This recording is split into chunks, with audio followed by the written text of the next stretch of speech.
we are here at the Indoor Ftusal World Cup Challenge 2014.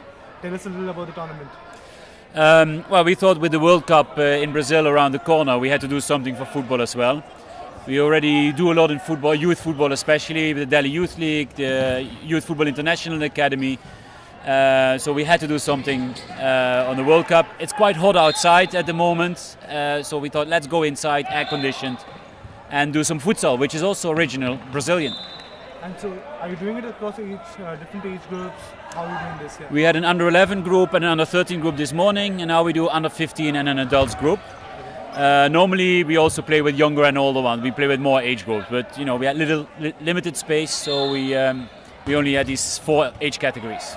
I'm running a football academy here at the. We run it at the American school, the British school.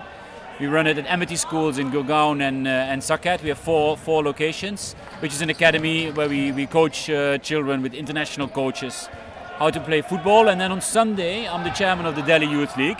That's where all the teams of the different academies, the different schools, NGOs, they all come together and they play competitive football. So it's Youth Football International is Liverpool, Delhi Youth League is the EPL. Okay. How difficult was it to focus your energies on a game which is still very dominant in our country and put in your energy and invest all of that into this? How difficult was that? You're a sleeping giant, you know that. The whole world is watching you because, you know, when is India coming into international football?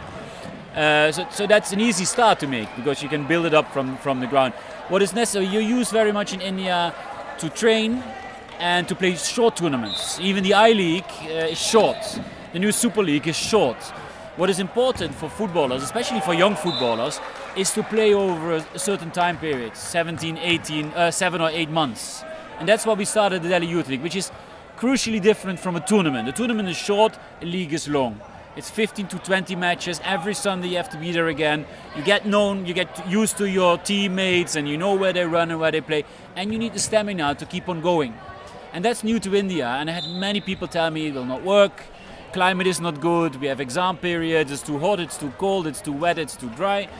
But we ran our second season. We're running into our third season. And, you know, we have teams enough. If we would have more fields and more infrastructure, we could even have more teams. The masters have to start playing from a young age. 6, 7 years old, they should start playing. But in Holland, the infrastructure is enormous. A small village has 5,000 people, has 5 to 10 state-of-the-art fields. You can play everywhere. You have good coaches. That's, you know, so you play against better players as well. So from a young age, you're already, you know, pushed in that very environment of good football. So you play with the best, against the best, and that's what India needs. That will take some time in India. You know, before we are there and we go, even if you have a very talented player now in India, who does he play against? He's always the best. But then if he goes to Europe, he finds out, oh, there's actually better players than me. But he doesn't have the chance to play them because he is in India. And that will take some time until you have more and more players that are good enough to compete against each other, and then things will start rolling. That was in fact going to be my next question. Since you have been based out of Europe for so long, do you think that some of the players who are very good over here can be sent on an exposure trip to Europe? Maybe if some clubs can make them play over, even if it's the second division, it's not the Eredivisie, but it's, say, the second division. Do you think some of our players can do well there? It's hard. It is? It's hard. It's hard. The level is so much higher. True. It's so much higher. You compete with the rest of the world, and as I said, there are exceptions of players, really good players. But at a certain age, they have to go to Europe. And because they have to compete with the best, and the best are in Europe. Because if you're good here, you're immediately so much better than the rest. And they're there, but their development pattern is difficult. It's difficult. So to be honest, it will take some time. But I'm 100% convinced that it will come. It will come. But it's not something you can do overnight. It's not something overnight. It's a gradual process that you have to groom very much. The AFF, the All India Football Federation, has come out with the Lux 2022 campaign where they are hoping that the Indian team will qualify for the World Cup 2022 in Qatar. You think that's a realistic possibility? 2022, so 8 years from now, you think India can play the World Cup? I don't be in the World Cup. Nothing is impossible in football. Okay. Yeah, and I think I came here 3 years ago. If you compare India 3 years ago with now, so much things have happened. And so many more academies, so many more teams, there's so much happening around football. So 2022 is still 8 years to go. So if that comes, and as I said, you have the numbers. And it's not that Indians are inferior players from anywhere else.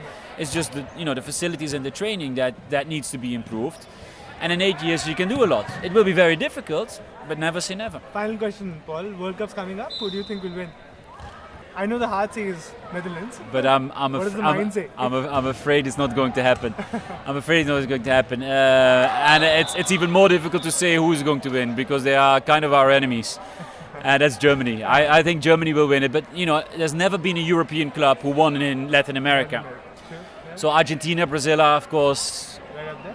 They are that. Uruguay, don't underestimate them if Suarez is fit. Belgium, very good team. And your pick for the best coach in the tournament, as in someone who has led his troops well. Difficult to say. I believe our coach is a good coach, Louis van Gaal, who goes for Manchester United. He's a very good coach. Whether his players are good enough to win it, that's another thing. Sure. Thanks a lot, Paul.